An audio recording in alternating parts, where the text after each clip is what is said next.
Hi, I'm Adam Mackintosh, and I'm here today on behalf of Music Over Miles to talk to you about how to strum and the general concept of rhythm, probably one of the most important things that I will tell you. All right, so we're going to talk about how to strum rhythm on the guitar.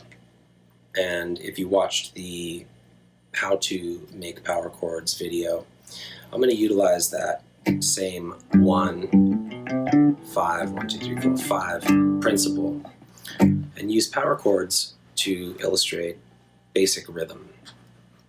If a song is in 4/4, as many are, or common time, that means that every measure of the song is worth 4 beats. 1, 2, 3, 4.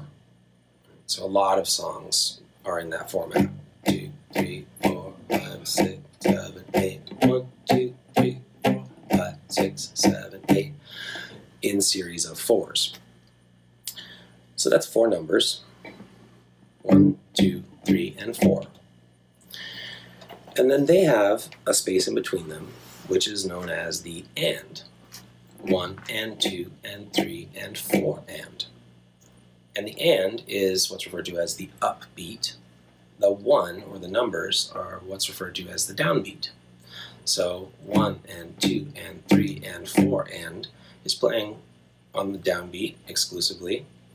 And 1 and 2 and 3 and 4 and is playing on the upbeat exclusively. You'll hear that in reggae music or ska. 1 and 2 and 3 and 4 and 1 and 2 and 3 and 4 and, right?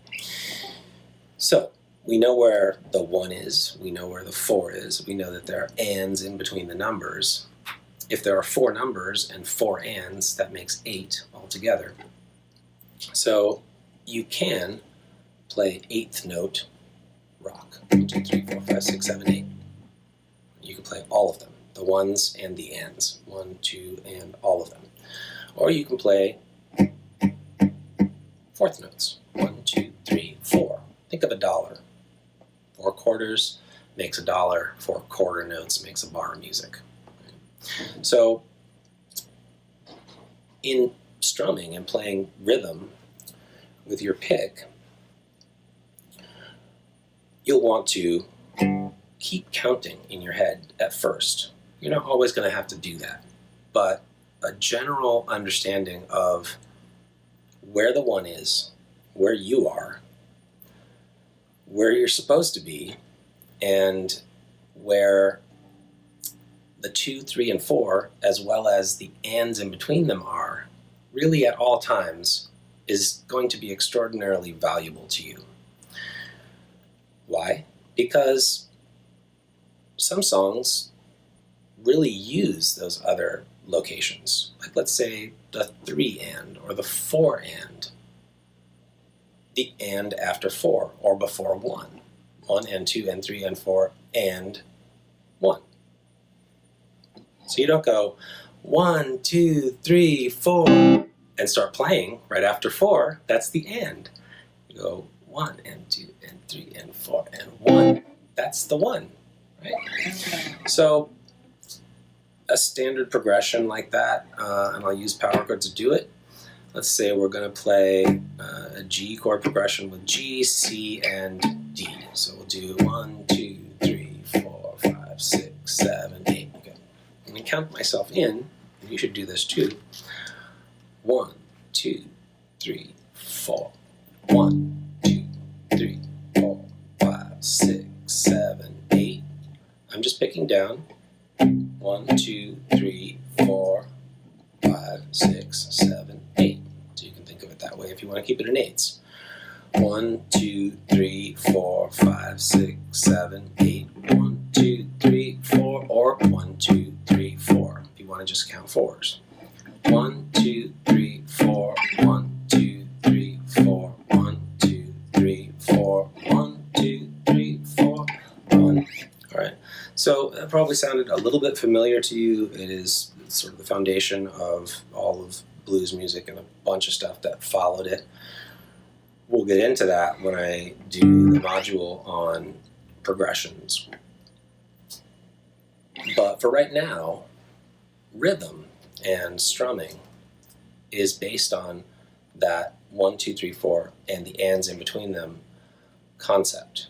If you're playing starting on the 2, 1 and 2 and 3 and 4 and 1 and 2, it's an odd spot to come in, sorta, but you have to know that you're playing on the 2 and not the 1, right? Because everybody else is going to play on the 2 and you need to be there.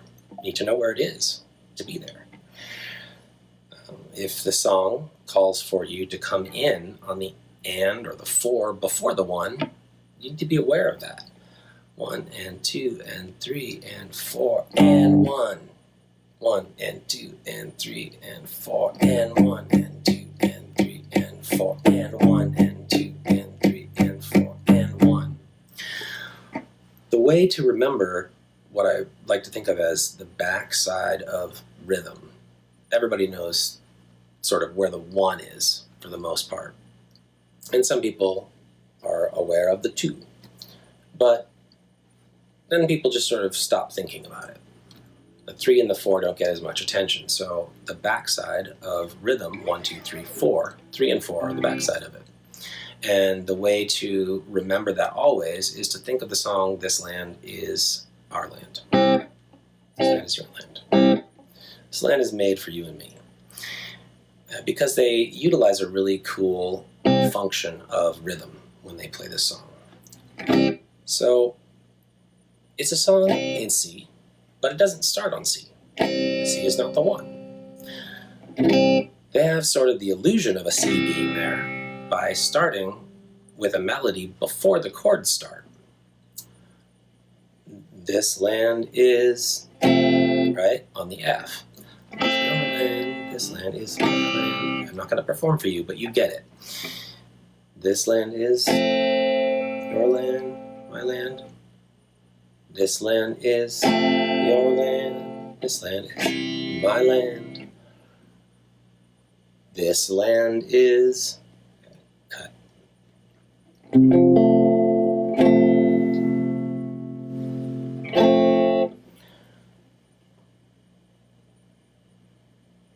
But the way to remember this backside of the rhythm that I'm talking about, 3 and 4,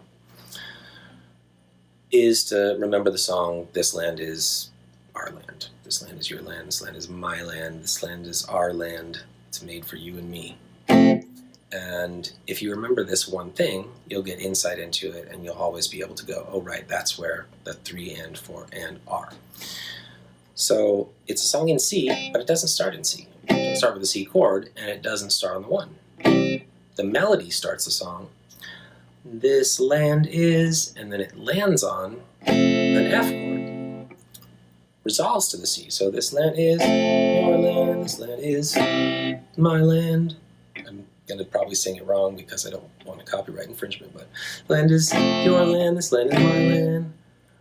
From California to the New York Islands. Okay, what happened there?